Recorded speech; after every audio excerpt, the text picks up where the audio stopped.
मी एक गरीब विधवा आहे. मी एका श्रीमंत घरी मोलकरणीचे काम करत होते. पण त्या घराचे मालक त्यांच्या झालेल्या अपघातामुळे एका जागेवर झोपून असायचे.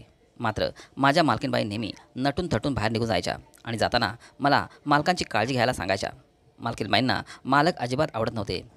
एक दिवस मालकीनबाई मला म्हणाल्या, "हे 50,000 रुपये घे आणि आज रात्री तुझ्या मालकांसोबत."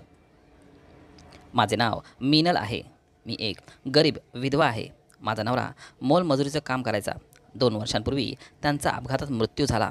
मला 4 वर्षाचा मुलगा आहे. नवरा गेल्यावर आम्ही गरीब असल्यामुळे आमचे खूपच हाल झाले होते. कारण घरात तोच एकटा कमावता होता. माझे शिक्षण फक्त 7वी झाले होते, त्यामुळे मला कुठे काम भेटत नव्हते. असेच एक दिवस आमच्या शेजारच्या बाईने मला एका बंगल्याचा पत्ता सांगितला आणि म्हणाली, "त्या बंगल्याच्या मालकीनबाईला एक दिवसभर काम करणारी मोलकरीण हवी आहे. तुला जर काम हवे असेल तर तू त्या बंगल्यावर जा." मी लगेच तयार झाले, कारण मला पैशांची खूपच गरज होती. तेवढ्याच घराला हातभार म्हणून मी त्या श्रीमंत घरी म्हणजेच संतोष पाटील आणि रेणुकाबाई यांच्या घरी मोलकरीण म्हणून कामाला जाऊ लागले.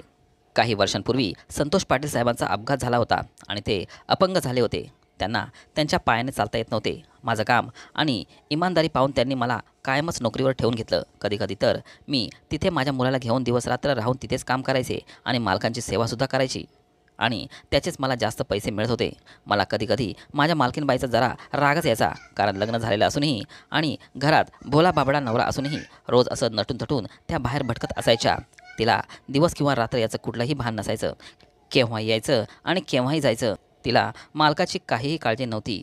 मला घर आणि मालकाकडे लक्ष द्यायला सांगून ती निघून जायची. मी ऐकले होते की संतोष पाटील साहेबांना बिछाण्यावर पडलेले पाहताच रेणुकाबाईंनी सगळ्या गोष्टी स्वतःच्या ताब्यात घेतल्या होत्या आणि मनमर्जी वागायला सुरुवात केली होती. पण मालक जेव्हा चांगले होते तेव्हा नेहमी घरात असायच्या आणि संतोष पाटील साहेब कधीही बाहेर गेले तर दरवेळी रेणुकाबाईंना सोबत घेऊन जायचे. येताना खूप सारे खरेदी करून येत असत. संतोष पाटील साहेब रेणुकाबाईंवर खूपच प्रेम करायचे. मात्र रेणुकाबाईंच्या डोळ्यात त्यांच्याबद्दल कधीही प्रेम दिसलं नाही. मला तर नेहमी असंच वाटायचं की रेणुकाबाईंनी साहेबांसारख्या थोड्या मोठ्या वयाच्या माणसाबरोबर फक्त आणि फक्त त्यांचा पैसा आणि संपत्ती पाहून लग्न केलं असेल. आणि आता मालक एका अपघातानंतर बिछाण्याला खिळलेले होते. त्यांना जास्त वेळ बसता देखील येत नव्हतं. ते दिवस आणि रात्र शांतपणे आपल्या खोलीत बिछाण्यावर पडून असायचे. मी त्यांना कधीकधी व्हीलचेअरवर बसून बाहेर फिरून आणायचे किंवा त्यांना कधीकधी नाश्ता करायला डायनिंग हॉलमध्ये सुद्धा घेऊन जायचे. आणि मालकीनबाई मात्र दिवस आणि रात्र बाहेर फिरत असायची आणि तिच्यासोबत नेहमी वेगळ्या पुरुषांना घरी घेऊन यायची. पण एक दिवस रात्री अचानक माझ्यासोबत जे काही झालं त्याने माझ्यासहित सर्वांचे आयुष्यच बदलून टाकलं. एक दिवस संध्याकाळी मालकीनबाई गडबडीने घरी आल्या आणि त्यांनी मला बोलावून सांगितले की आज सगळे घर एकदम स्वच्छ कर आणि जेवणासाठी चांगला मेनू ठरव. आज आपल्याकडे एक मोठे पाहुणे येणार आहेत. ते माझ्यासाठी खूप महत्त्वाचे आहेत. रेणुकाबाई त्यांची खोली सजवण्यात बिझी झाल्या आणि मग त्या स्वतः अगदी भरजरी मेकअप करून शिफ्रॉनची साडी आणि डिझायनर ब्लाऊज घालून पाहुण्यांच्या स्वागतासाठी तयार झाल्या. तशा त्या या पेहरावात अतिशय सुंदर आणि मादक दिसत होत्या. त्यांच्या चेहऱ्यावर खूप आनंद आणि उत्साह होता. असा उत्साह त्यांचा संतोष पाटील साहेबांसोबत कधीच नसायचा आणि साहेबांसमोर गेल्यावर रेणुकाबाईचा चेहरा नेहमी पडलेला असायचा. काही वेळानंतर ते पाहुणे आले. पाहुणे कसले, तो तर एकटाच पुरुष होता. रेणुकाबाईंनी अगदी गोड हसून त्याचं स्वागत केलं आणि त्यांना हॉलमध्ये सोफ्यावर बसवलं. या सगळ्या गोष्टी संतोष पाटील त्यांच्या रूमच्या खिडकीतून पडल्या पडल्या डोकावून पाहत होते. मात्र त्यांनी कसलीही चौकशी केली नाही. रेणुकाबाईंनी त्या विशेष पाहुण्यांना खूप छान पाहुणचार देऊन तृप्त केले. मग त्यांनी आपल्या विशेष पाहुण्याला तयार केलेल्या खोलीत आराम करायला पाठवलं. त्यानंतर रेणुकाबाईंनी मला हॉलमध्ये बोलावलं आणि त्यांच्या पर्समधून एक छोटी काचेची बाटली माझ्या हातात देत मला सांगितलं की आज तुझ्या साहेबांच्या रात्रीच्या दुधात हे मिसळून दे आणि हे सर्व अगदी गुपचूप व्हायला हवं. त्यासाठी तुला हे 50,000 रुपये आता देते आणि काम व्यवस्थित झाल्यास आणखी पैसे देईल. पण जर गडबड केलीस तर तुझ्या जीवाचं काहीतरी खरं नाही, हे लक्षात ठेव. हे सगळं ऐकून तर मला घामच फुटला. आणि कोण कुठला तो माणूस आज ही बाई घरी घेऊन आली होती आणि आजच माझ्या हातून ही मालकाचा जीव घ्यायला निघाली होती. पण मला पैसा मिळण्याशी मतलब होतं आणि माझ्याकडे खूप सारे पैसे मिळवण्याची संधी देखील चालून आली होती. म्हणून मी जास्त विचार न करता त्यांना हो म्हटले. रात्र झाल्यानंतर मी माझ्या मुलाला झोपवले आणि मालकांची नेहमीच औषधे आणि दुधाचा ग्लास घेऊन त्यांच्या रूममध्ये पोचले. मी सांगितल्याप्रमाणे ती काचेची बाटली मी त्या दुधात मिसळली होती आणि ते दूध मी संतोष पाटील साहेबांना देऊन आले होते. त्यांनी ते माझ्यासमोर प्यायलं असतं तर मला ते सहन झालं नसतं म्हणून तो ग्लास मी तिथेच ठेवून रूम बाहेर आले. थोड्या वेळानंतर मी पुन्हा त्यांच्या खोलीमध्ये गेले आणि पाहते तर काय, दुधाचा ग्लास तसाच भरलेला होता. म्हणून मी साहेबांना विचारलं की तुम्ही हे दूध का प्यायले नाहीत? असं करून कसं चालेल, तुम्हाला ते दूध प्यावेच लागेल. माझं हे बोलणं ऐकताच साहेब माझ्यावर जोरात ओरडले आणि म्हणाले, अगं खोटारडे, किती पैसे दिले तुझ्या मालकिणीने तुला माझ्या दुधात विष घालायला? तुला काय वाटलं तुझ्या मालकिणीच्या जाळ्यात मी इतका सहज फसेल? आणि हे विष घातलेलं दूध मला देऊन या सगळ्या संपत्तीचा घास गिळणार होता ना तुम्ही? आता मात्र माझा घाबरून जीव जाण्याची वेळ आली होती आणि हे साहेबांना कसं कळलं हे मला समजत नव्हतं. आता आपली काही खैर नाही हे समजून मी तिथून पळणार तेवढ्या साहेबांनी मला जोरात हाक मारून जवळ बोलावले आणि म्हटले, एक काम कर, मी तुला 1,00,000 रुपये देतो. उद्या सकाळी तुझ्या मालकिणीच्या नाश्त्यामध्ये विष घालून तिला मारून टाक, तिचा खून कर आणि हे काम पूर्ण झाल्यास आणखी लाखो रुपये मी तुला देईल. हे असं साहेब बोलत आहे यावर माझा थोडा वेळ विश्वासच बसत नव्हता.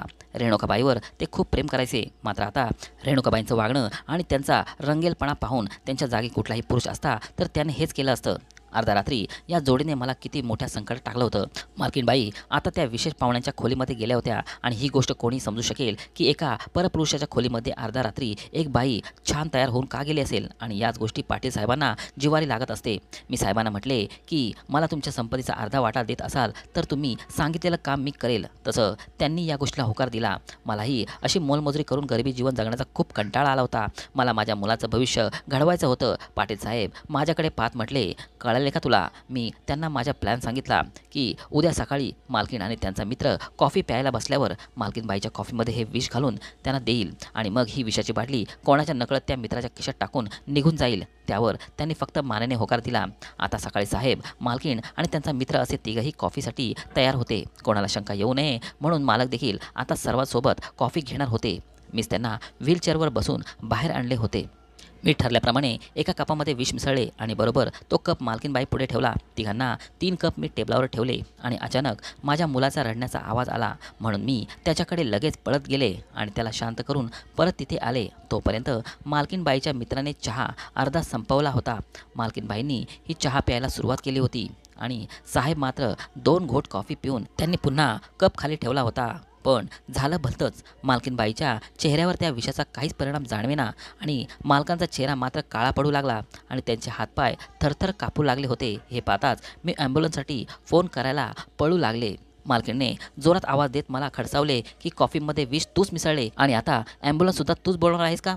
भोगू दे त्यांना त्यांच्या कर्माची फळं. दुसऱ्यासाठी खड्डा खणला की त्यात स्वतःलाच गाडण्याची वेळ कधी ना कधी येतेच. आता रेणुकाबाई संतोष पाटील साहेबांना पाहून म्हणाल्या की तुमची नियत कधीच सुधारणार नाही हे मला माहीत होतं आणि तुम्ही असंच काहीसं वाईट योजना आखून मला संपवणार याचा मला अंदाज होता. म्हणूनच कालपासून मी हा सगळा खेळ रचला होता. माहिती होतं तुम्ही रूमच्या खिडकीतून मला आणि मोलकर्णीला पाहताय म्हणून मी या मोलकर्णीला विषाची बाटली देऊन तुम्हाला दुधात मिसळायला मारायला सांगितले. मला पाहायचं होतं की तुम्ही ऐकल्यावर काय करताय. त्यानंतर मी तुमचे आणि मोलकर्णीचे बोलणे ऐकले होते.